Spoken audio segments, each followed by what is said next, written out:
বেশিরভাগ ভালোবাসার সম্পর্ক শেষ হয় অবহেলার মিথ্যা অভিযোগের কারণে। কারো রাত কাটে পুরনো স্মৃতিতে, কারো কাটে নতুন মানুষের সাথে, আর কারো চোখের জলে। ভালোবাসা কোনোদিন ফুরায় না, যেটা ফুরায় সেটা হলো প্রয়োজন। ভালোবাসা এমন একটা স্বপ্ন যেটা পূরণ করতে দুজন মানুষ লাগে, আর ভাঙতে একজনই যথেষ্ট। একসাথে হাসার মানুষ অনেক পাবেন, কিন্তু আপনার কান্না শুনে নিজেও কষ্ট পাবে এমন মানুষ হাতে গোনা। ঝগড়ার পর, অভিমান শেষে দুজন যখন আবার মন খুলে কথা বলতে থাকে, সেই মুহূর্তের মতো সুন্দর আর কিছু হতে পারে না। গুরুত্ব না থাকলে একই ছাদের নিচেও দূরত্ব লাগে, গুরুত্ব থাকলে একই আকাশের নিচে থাকলেও কাছের মনে হয়। নারীর প্রতি শুধু ভালোবাসা নয়, ভালোবাসাটাও দরকার। নিজেকে কখনো অপদার্থ ভেবে থামিয়ে রাখবেন না, কারণ নষ্ট ঘড়িটাও দিনে দুইবার সঠিক সময় দেখায়।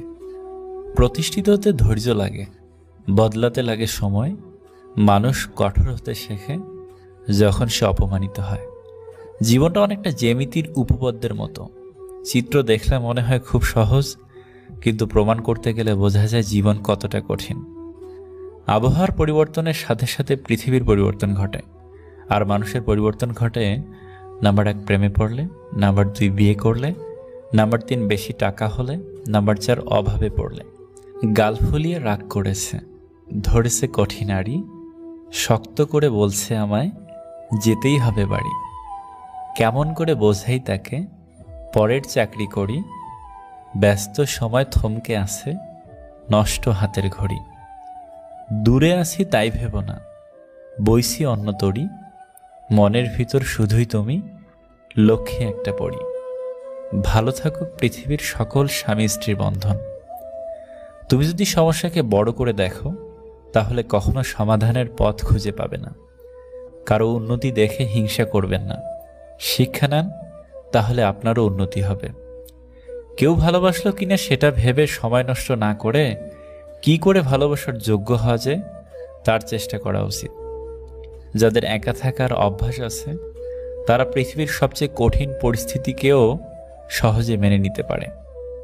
জীবনে কত দামি দামি রেস্টুরেন্টে কত দামি দামি খাবার খেলাম, কিন্তু মায়ের হাতের রান্নার স্বাদ কোথাও পেলাম না। বাবার মেয়ের সম্পর্ক সবসময় এত সুন্দর হয় কেন জানেন? কারণ মেয়েরা জানে পৃথিবীতে অন্তত ওই একটা মানুষ আছে যে তাকে কখনো কষ্ট দেবে না। সম্পর্কের এক পর্যায়ে আমরা একে অপরকে কেমন আছো জিজ্ঞাসা করতেও ভুলে যাই। কেউ দুঃখ দিলে তা আপনাকে ছুঁতেও পারবে না, যদি এই 4টি কথা মনে রাখেন। নাম্বার 1, দুঃখের পরেই সুখ আসে, এই কথাটা সর্বদা মনে রাখবেন। নাম্বার 2, মনে রাখবেন রব যা করে ভালোর জন্যই করে। নাম্বার 3, নিজের পরিবারের সাথে সময় কাটান। নাম্বার 4, অতীত ভুলে গিয়ে বর্তমানে বাঁচতে শিখুন। কথা দিয়ে না রাখার চেয়ে কথা না দেওয়া অনেক ভালো। হারানোর সময়টাকে শুধু মিস করা যায়, কখনো ফিরে পাওয়া যায় না। যে স্বামী তার স্ত্রীকে বেশি বেশি সন্দেহ করে, সে হয়তো তাকে হারানোর ভয় করে, নয়তো তার দোষ খুঁজে তাকে অপবাদ দিতে চায়। রাগ করে দূরে যাওয়া নয়, অভিমান করে পাশে বসে ঝগড়া করার নামই ভালোবাসা।